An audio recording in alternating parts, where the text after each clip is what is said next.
trigger happy and I give less than a fuck. Love me or hate me, I'ma show enough, rip shit up. It's Mr. Nothing, nice on a mic stand. Mic in the left and the zest in my right hand. I took a puff, had enough now, hold up. If that was Indo, niggas getting rolled up. Alright folks, this is Acid Root, so I'm going to review the Creed album, Weathered. This is their third album before they went on their first hiatus or disbandment. And this came out in 2001. It was pretty much their most successful album. I mean, Human Clay was rather successful, had a number of hits on there. I want to say it had like some really large singles that did real well back in the year 2000 or so. But this really crested extremely well. And I would have felt like if Creed would have continued after this record, they probably would have been like a face of rock for like the rest of the decade. I mean, this came out in 2001. So yeah, if they would have put out more records, I guarantee that would have happened. But between like troubles with their old bassist Brian Marshall and then Scott Stapp, the lead vocalist, both having alcoholism and addiction problems, it kind of resulted in a lot of turmoil. So this is kind of a hodgepodge record of just like, like it's kind of two-faced, just because not only does it have some of their best songs on here, but at the same time it has a lot of turmoil in the sense that it's like, it's unfortunate because it's kind of like a send-off to the band, because what could have happened, I definitely felt like if they had dropped the record in 2004 instead of disbanding that year, they probably would have, like I said, it would have gone like 6 times platinum, 8 times platinum. I guarantee the way that they were going, the single showcase on this project showcased that they were truly mastering the ability to drop singles. They were able to get to the 3rd single, the 4th single, the 5th single, in some cases the 6th single.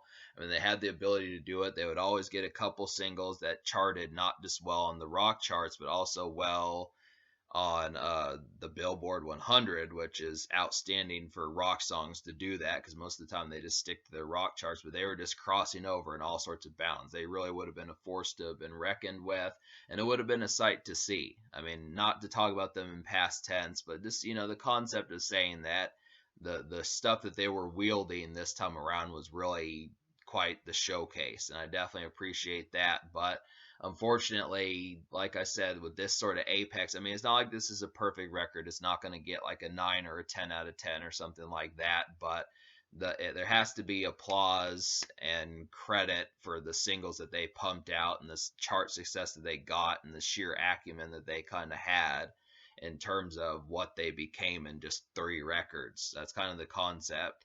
But I also reviewed, if you look far enough back, you can see that I reviewed Scott Stapp's solo album, which to me basically was like the pseudo 4th Creed record, which is called The Great Divide. It came out in 2005. It's very similar. I want to say it has like similar kind of production in the way that some of the songs, if you're used to Human Clay and this album Weathered, you'll notice that there's some similarities on The Great Divide. So I would definitely say, if you can't get enough of like this album, Human Clay, and My Own Prison, I would definitely say The Great Divide. And it's in, I reviewed it, so check it out. And obviously it's a 17-year-old record also by this stage, but still is extra bonus Creed.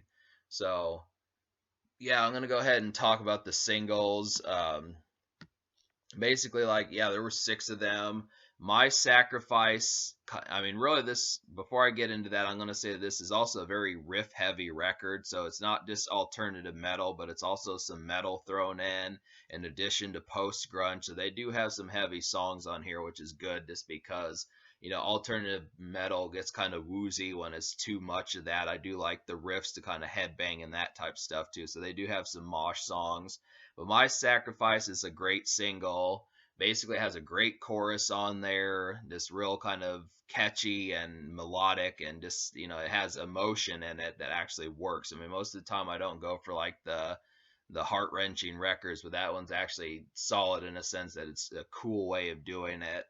And yeah, it just has it's not super heavy in the riffs and the verses, but it's more so than I would say from them that Creed is normally done. It's a single. I mean, this is a song that, like I said, charted on the Billboard 100, hit like number 4. So that was extremely good for a rock song. It's because of this song and One Last Breath of this song, or this album, went 6 times platinum. So that's kind of the thing. They're definitely a hit. You've probably heard it by this stage if you know certain rock songs. And Bullets was the second single. Now this was, obviously, to me, it felt like more of like a rock charts only, and it basically was rock charts only, but it's real riff heavy metal song, real easy to get crunk to, and that type stuff. Has some good times to that sort of stuff. It's just kind of, I mean, they do have like a sense of kind of martyrish ambience about them, that they feel like the vocalist kind of has like this vibe of like, I've been through so much and I'm ready just to, sit back and just kind of sit on my porch, and that type vibe. I mean, it just really has like this kind of self-immolating kind of, like, it feels like I'm being attacked and I'm on a pedestal with all these, you know, torches and, just haters and that type stuff. You just would have to say, but yeah, it's good stuff to kind of get that approach. So yeah, Bullets, good single. One Last Breath kind of has like a more kind of ambient and more thought provoking, melancholy kind of approach towards it. And it's good for that. It kind of reminds me of a lot of post grunge that was on the radio around late 2001 and throughout 2002 by bands like Three Doors Down and Puddle of Mud and that type stuff. If you've heard it, One Last Breath is pretty similar to Blurry, and so is My Sacrifice, and some of the records that Three Doors Down did around that time. There's just a bunch of that stuff. Drift or Die, some of those type records. I mean, this is because of Creed and these type folks. That's the reason why post grunge was so popular throughout the fall of 2001, throughout 2002. There just were tons of records like this, kind of effectively replaced new metal and kind of reach this vibe where you're just in your car and kind of have like that real kind of, just kind of melancholy feel towards it when you get off work and you're just sick of things, you're sick of how shit's going and that type stuff. Really having like gripes and that type stuff. I mean, and it works to like a certain degree, but I kind of wonder, is just kind of underneath the impression of kind of wondering where this genre went, because yeah, I mean, obviously in Creed's sense it disappeared just because of Scott Stapp's addictions and that type stuff. I just kind of feel like, yeah, I mean, really, it would have been pretty interesting to have seen the concepts that could have evolved from this to kind of see how the genre went, because like so many rock genres, they're here for like 2 or 3 or 4 years and then they kind of, dissipate, and new evolutions kind of happen. But this kind of vibes, songs like My Sacrifice, One Last Breath, and Weathered in particular just kind of have like a certain context towards them, that it's like, I mean, it's something that just leaves folks salivating about what Creed's future records could have been, because it's just like, I mean, these are good, but yeah, they're just 20 years old. That's kind of the thing. So, but yeah, One Last Breath is really kind of depressed, and it kind of feels like an autumn song. Has a nice vibe on there. I mean, it's not really a riff heavy song, just kind of ambient and just kind of melancholy, like I said. Hide, I didn't really enjoy this single. I enjoyed 4 out of the 6 singles. These next two, Hide and Don't Stop Dancing, I really didn't. But both of these kind of have like a more soft rock stadium ballad to them. If you know what a power ballad is. So both Hide and Don't Stop Dancing feel like power ballads, but they're not riff heavy. Riff heavy. These are not Metallica power ballads as much as they are kind of like light, kind of wave your lighters in the sky type ballads that don't really have any sort of head banging, but just more hand waving like this, that type stuff that you would do. Didn't really enjoy either one of these, Hide or Don't Stop Dancing. They just felt kind of more overbearing about the emotion than they probably needed to, and I couldn't connect with them as much as I would have liked. But I did like Weather. To me, that was my favorite out of all 6 of the singles. That one had the most likeliness of like Creed's old days. Reminded me of a an ex like a leftover cut from Human Clay. That's the Creed I remember doing these type records, because when Creed did like Higher and With Arms Wide Open, I mean, they just had like, the thing about that album is it had a lot more spiffy and kind of more centered, and not so much like I mean, like this album says, it's called Weathered. It just didn't seem as weathered and as forlorn. They sounded more peppy and kind of, even when they were depressed, they had like a spark and pungentness to them, to where it's like, yeah, I'll get over it once I have a beer type thing. But now it's kind of like the damage is kind of more seen and visible, and it's kind of like, wow, this is really starting to take a toll, and you wonder, are they going to keep going? And that's kind of the concept about it. It's kind of questionable on this album, where the damage that they're conveying in the singles, whether or not it's going to take a complete toll, or if it's just going to roll off their back. But at least on Human Clay, it didn't have that problem. But on a song like Weathered, it just felt like at least the most lighthearted of the singles, with the least amount of overbearing emotion.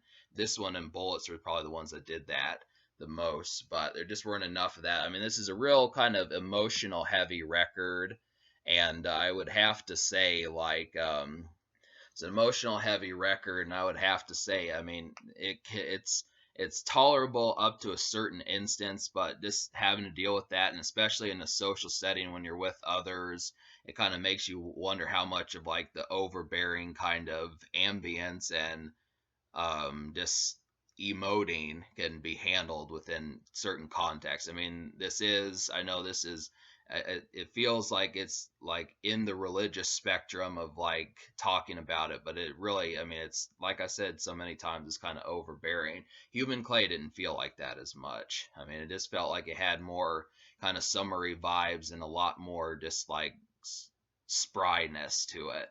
But so yeah, this is brief. It's 11 songs. I'm gonna go ahead and talk about some of the songs. So I'll go ahead and list the songs out of 11 I enjoyed and I recommend to you. So the 6 songs out of 11 I recommend to you would be Weathered, Bullets, Freedom Fighter, My Sacrifice, One Last Breath, and Signs. So I've talked about 4 out of the 6 singles I enjoyed, but the 2 songs I haven't mentioned yet that I enjoyed would be Freedom Fighter and Signs, and both of these are riff heavy songs. These are just like Bullets and a little bit of My Sacrifice in there. These kind of are headbanging records, backyard numbers, slight party records. I mean, Creed, despite their addictions, they're really not focused too much on like going out and having a good time, which is surprising. They drink, but they're kind of aloof and kind of loner vibes about doing it, because you don't hear in any of these records like, hey, pass me a beer, blah blah blah, let's have a barbecue, that type stuff. That doesn't happen. So this is kind of is this the context behind it is just not conveyed. At least for that to be conveyed in the music, it would have been more fun to have heard them cutting loose a little bit more. But it just has a real sense of like aloofness and just kind of waiting for like assassination or something like that. And it's tolerable, like I said, to a certain point. But yeah, to talk about some of the records I didn't enjoy, like I felt like Who's Got My Back was too lengthy and too exaggerated to really have the tolerance to really get into that. I mean, I felt like maybe if it had been like 4.5 or 5.5 minutes, but I don't know why they felt for that to be like a huge 8.5 minute record. I mean, really, they could have put 2 extra songs in there instead of that one. It just felt like a blunder. Lullaby was kind of the same thing. Maybe Scott Stapp has like a daughter or something. I'm not really sure. One of the band members does that they're kind of making that for. But that, I really can't think of too many instances where that would be kind of conveyed. And this was kind of, I mean, this was not very soothing. It's kind of, I mean, Lullaby just didn't have much good melody to it. It just felt kind of like an extraneous song. Hide and Don't Stop Dancing were attempts at like soft rock ballads that didn't connect as well as they probably should have. I mean, I know that they were trying to reach other audiences, but I mean, they felt like they were making songs for people like 25 or 30 years older than them with those. And some of the other ones like Stand Here With Me, you get the idea. But so me liking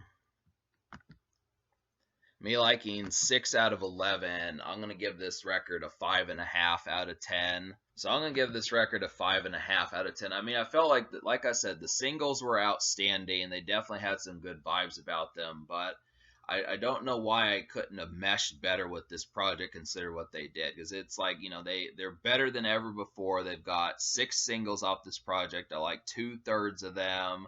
they did some heavy stuff on here, but I don't know if it just felt kind of like it was just the mood and the assortment, or just the fact that this was like the last true Creed record.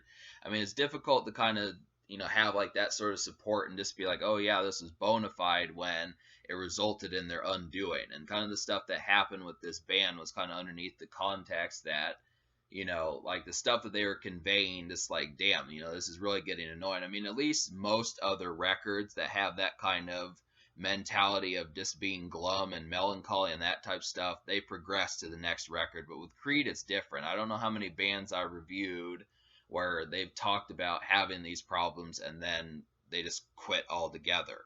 The concept of it is looking at that and kind of saying that this was kind of the implosion of a band that was truly at their apex. And I guarantee they probably would have hit number one, maybe even 2 or 3 times on their next album had things kept going.